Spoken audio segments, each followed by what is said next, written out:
السلام علیکم دوستوں، امید ہے آپ لوگ سب خیریت سے ہوں گے۔ آج ہم لوگ پاکستان اسٹڈیز کا کلاس ڈگری لیول کا لیکچر نمبر 25 یعنی لیکچر نمبر 25 کرنے والے ہیں۔ اور جو آج کا ٹاپک یعنی کہ عنوان ہوگا وہ ندوۃ العلماء لکھنؤ ہوگا، یعنی کہ ان کے قیام، غرض، مقاصد اور خدمات یعنی کہ role and services of Nadwatul Ulama کا ہم لوگ آج ڈسکس کریں گے۔ اگین یہ تھوڑا انٹرسٹنگ ٹاپک ہے کیونکہ ہمارے جتنے بھی اس وقت کے ویسٹرن اور ریلیجس کانسیپٹ جو ایجوکیشن کے حساب سے تعلیمی نظام میں جو چل رہا تھا برِ صغیر میں مسلمانوں کے لیے، اس کے ان کے ملاب سے، ان کے مرض سے جو ایک پورے کا پورا آرگنائزیشن اور انسٹیٹیوشن قائم ہوئی وہ یہی تھی ندوۃ العلماء۔ اور اس میں اگر اہم کردار ادا کرنے والے جو آرگنائزیشنز میں جو تعلیمی نظام کو مسلمانوں میں اجاگر کرنے کا جو کانسیپٹ آتا ہے، تصور آتا ہے، وہ ان میں ان کا بھی اہم کردار رہا ہے۔ تو اس ٹاپک کو آپ شروع سے آخر تک دیکھیں تاکہ آپ کو پتہ چل سکے کہ وہ کون کون سے ایسے انسٹیٹیوشنز تھے جس میں مذہبی اور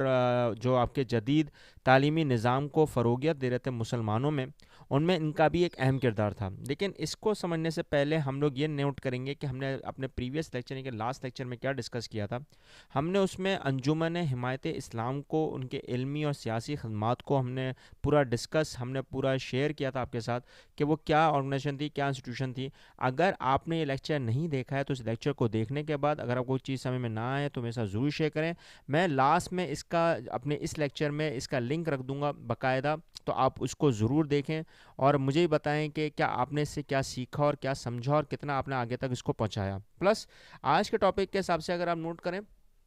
تو آپ کے پاس جو یونیورسٹی لیول پہ یا بورڈ لیول یا کالج لیول پہ جو سوال آتا ہے وہ ندوۃ العلماء کا جو ان کے خدمات تھے، سروسز تھے اور ان کے جو ایفرٹس تھے، کاوشیں تھیں، اس کے حساب سے تعلیمی خدمات میں برِ صغیر مسلمانوں کے لیے کیا انہوں نے کردار ادا کیا، اس کے اوپر ایک سوال آتا ہے۔ تو ہم لوگ آج نوٹ کرتے ہیں کہ ہاں ندوۃ العلماء لکھنؤ، اس کے یہ پورا آپ کے اسکرین پہ جو ان کا انسٹیٹیوشن کے پورے ادارے ہیں جو 1894 میں یہ بنا تھا بیٹا۔ اور آپ نے اگر نوٹ کرا ہو کہ پہلے ہی یہاں پر اگر دیکھا جائے مسلمس کے لیے جو اس وقت کے طالب علم تھے، ان میں اگر ویسٹرن کانسیپٹ دیکھا جائے تو علی گڑھ یونیورسٹی کا کانسیپٹ چل رہا تھا، اور اگر ریلیجس کانسیپٹ دیکھا جائے تو اس میں دارالعلوم چل رہے تھے۔ اب یہ بلینڈنگ ٹوگیدر یعنی کہ ان دونوں کو ملا کر ایک ایجوکیشن سسٹم یعنی کہ ایک ایسا نظام بنایا گیا، تعلیم نظام کو آگے اسکیم آف اسٹڈیز بنائی گئی جس میں British education plus Islamic education تھی، جس میں ندوۃ العلماء کا اہم کردار آتا ہے۔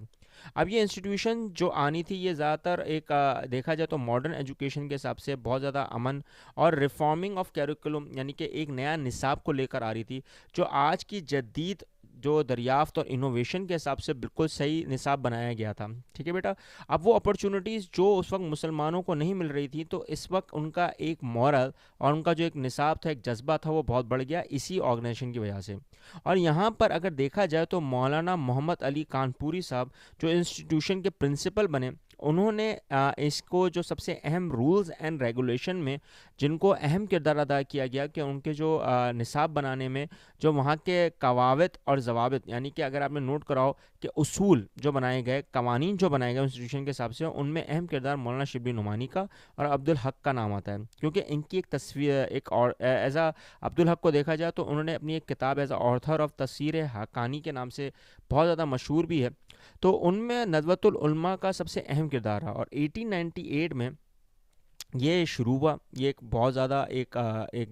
بولتے ہیں نا نمودار ہوا ایک اچھے انسٹیٹیوشن کے حساب سے۔ ٹھیک ہے بیٹا، پھر اس کے حساب سے اگر دیکھا جائے تو یہاں پر سب سے بہترین لائبریری بنائی گئی تاکہ پوری کتابیں چاہے وہ ویسٹرنائز ہوں چاہے وہ اسلامک ہوں، سب کتابوں کو رکھا گیا اور یہاں پر یہ بتایا گیا کہ یہاں پہ علم سکھانے کا علم شروع ہو جائے۔ اب یہی بات ہوتی ہے کہ ان کا جو ایمز اینڈ آبجیکٹیوز میں اگر بات کی جائے تو 1904 میں یعنی کہ 1904 میں مولانا شبلی نعمانی جو آپ کو سامنے اسکرین پہ دکھ بھی رہے ہوں گے، یہ تصویر ان کی ہے، تو اگر آپ نے نوٹ کرا ہوگا کہ حیدرآباد میں گئے اور وہاں پہ سے ہوتے ہوئے اب انہوں نے ظاہر سی بات ہے ریزائن کیا حیدرآباد سے، پھر لکھنؤ میں چلے گئے، لکھنؤ میں وہاں پہ ایز اے ندوۃ العلماء میں بہت زیادہ خدمات انجام دی، اور انہوں نے وہاں پر ایک بہت زیادہ ایفرٹ نیو لائف کا ایک نیا کانسیپٹ دیا۔ وہ کس طرح کا بیٹا کہ جہاں پہ مس انڈرسٹینڈنگ ہو رہی تھی بہت زیادہ قوانین کے درمیان میں، یعنی کہ چاہے وہ برٹنز ہو چاہے وہ مسلمان ہوں، تو ان کے درمیان جو گورنمنٹ گیپ تھا لوکل کا جو بہت زیادہ ختم تھا، ان میں ڈونیشنز کا اس میں سب سے اہم کردار انہوں نے ادا کیا۔ ٹھیک ہے بیٹا. تو شبلی نعمانی صاحب کا ندوہ میں سب سے اہم یہ کردار رہا. پھر شبلی نعمانی نے اگین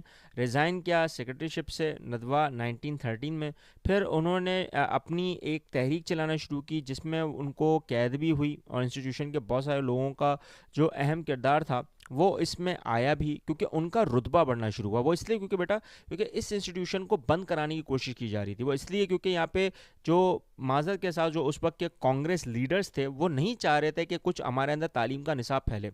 اب یہی وہ ریزن تھی سیکرٹری شپ جو انہوں نے چھوڑی وہ اسی وجہ سے چھوڑی کہ کہیں نہ کہیں رولز اینڈ ریگولیشن کے اوپر باتیں آنا شروع ہو گئیں. اب رولز اینڈ ریگولیشن میں باتیں آنا شروع ہوئیں تو یہاں پر اگر دیکھا جائے تو اس وقت علی گڑھ میں جب انہوں نے اسٹے کیا مولانا شبلی نعمانی نے, تو وہاں پہ جو ان کے اسٹوڈنٹس تھے جو ان کے طالب علم تھے انہوں نے ویسٹرن کانسیپٹ کو ماڈرن سائنسز میں, یعنی کہ صحیح بات ہے اب سائنس کا دور ہے تو اس میں جدید لانے کی کوشش کی اور اس کو انفلوئنس بنایا, اسی تعلیم کو آگے بڑھانے کی کوشش کی. ندوۃ العلماء میں سب سے اہم بڑا کردار یہاں پر یہ آتا ہے کہ جو ایجپٹ کے مولانا تھے ان کے ساتھ سب سے اہم کردار ادا ہوا جب وہ وہاں گئے مصر. تو کیونکہ مولانا شبلی نعمانی کا یہی تھا کہ وہ ایز اے اسکالر کے طور پر کائرو میں انٹلیکچوئل سینٹر میں اسلامک ورلڈ کے حساب سے سب سے اہم کردار ادا کرنے کے لیے گئے, کیونکہ ماڈرن کانسیپٹ کو ریلیجیس کانسیپٹ کے ساتھ جوڑا جا رہا تھا اور ریلیجیس کانسیپٹ کو پورا ماڈرن کانسیپٹ کے ساتھ. کیونکہ بیٹا دیکھو یاد رکھنا کہ مسلمانوں کا پہلے بیسکس جو بہت زیادہ تھی انوویشن میں وہ بہت اہم کردار ادا کرتی ہیں سائنس کے دور میں, آج کے سائنس کے دور میں سب سے اہم کردار ادا کرتی ہیں. اسی میں اگر دیکھا جائے تو ندوہ کو باقاعدہ ماڈرن ایجوکیشن کے حساب سے انڈیا میں مسلمانوں کا سب سے اہم انسٹیٹیوشن بولا گیا. علی گڑھ تو تھا, اس طرح دارالعلوم بھی تھا, لیکن اصل میں جو فاؤنڈیشن ہو گئی تھی ندوۃ العلماء کی وہ بہت زیادہ تھی, لیکن ان کے گول اچیو نہیں ہو پا رہے تھے. اب وہ گول کیوں اچیو نہیں ہو پا رہے تھے؟ کیونکہ اس میں اگر دیکھا جائے تو ماڈرن سسٹم کے حساب سے علی گڑھ یونیورسٹی جو بہت زیادہ مذہبی کرداروں کے حساب سے دارالعلوم دونوں کو ایک ساتھ ملا کر کام کرنے والی یہ آرگنائزیشن بن رہی تھی, لیکن اس وقت علی گڑھ بھی تھی اور دارالعلوم دیوبند بھی تھا. تو اس میں کوئی بری بات نہیں تھی بیٹا, اصل مسئلہ یہ تھا کہ یہاں پر ندوہ کا جو سب سے اہم کردار ادا ہونا تھا وہ یہ تھا کہ ان کے درمیان میں جو پرانا اور نیا کا کانسیپٹ تھا وہ سب مکس اپ تھا. اب وہ مکس اپ کے حساب سے اگر دیکھا جائے تو کہیں نہ کہیں دونوں باتیں صحیح تھیں,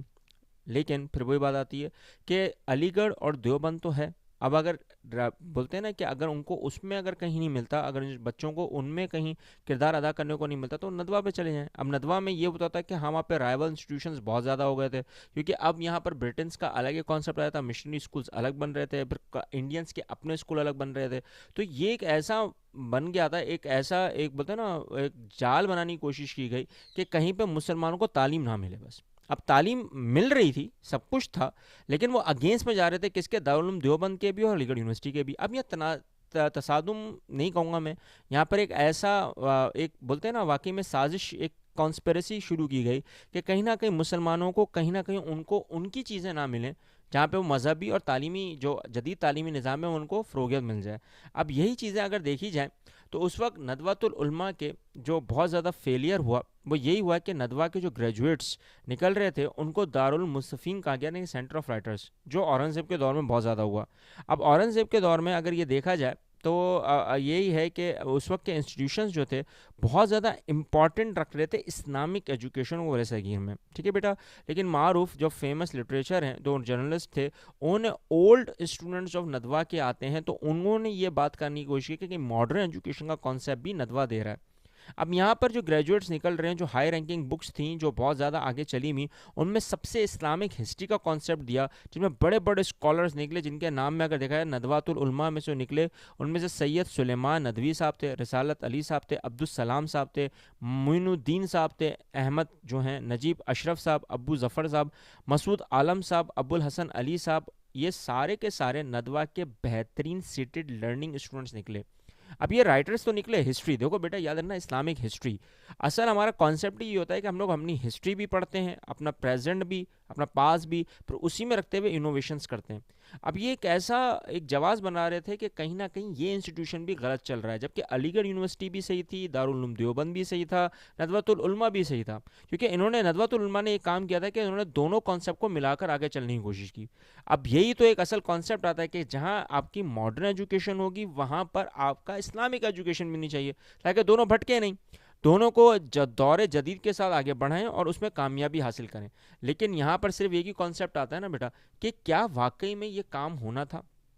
مسلمانوں کو آگے چل کے یہ ایک فائدہ مند بھی ہو رہا تھا، لیکن فائدہ مند وہاں پہ ہوگا نا بیٹا کہ جہاں پر ہم لوگ ان کو سپورٹ کریں گے، ہم ان کو ان کے سارے چیزوں کو سراہائیں گے. ہاں کچھ چیزیں غلط بھی ہوئیں، کچھ چیزیں صحیح بھی ہوئیں، بیکاز آف وہی ہوتا ہے نا کہ لیولز جہاں پر آپ کے آتے ہیں، چاہے وہ لیولز میں ہندو ہوں، برٹنز ہوں یا مسلمز ہوں، اصل تو تعلیم تھی. لرننگس اور لیولز کو ہٹا کر یہ ہم نے دیکھنا تھا، کیونکہ اگر لیول رکھنا ہے، میں اس میں یہ کہنا چاہ رہا ہوں بیٹا کہ کلاس لیولز اس کو آپ ہٹا دیں، جو آپ کے سیکٹ لیولز ہیں ان کو ہٹا دیں. اصل بات جو یہاں پر تھی وہ اسلام کی بات تھی کہ اسلام کے کانسیپٹ کو کیسے لے کر چلنا تھا آنے والے جدید دور میں، تاکہ بچے طالب علم وہ دونوں چیزیں سیکھ سکیں کہ کس طرح سے ہم نے دنیا میں سروائیو کرنا ہے، اور وہ کون سی ایسی جدید آلات ہیں جو اللہ نے ہمارے لیے نعمتوں کے طور پہ رکھی ہوئی ہیں.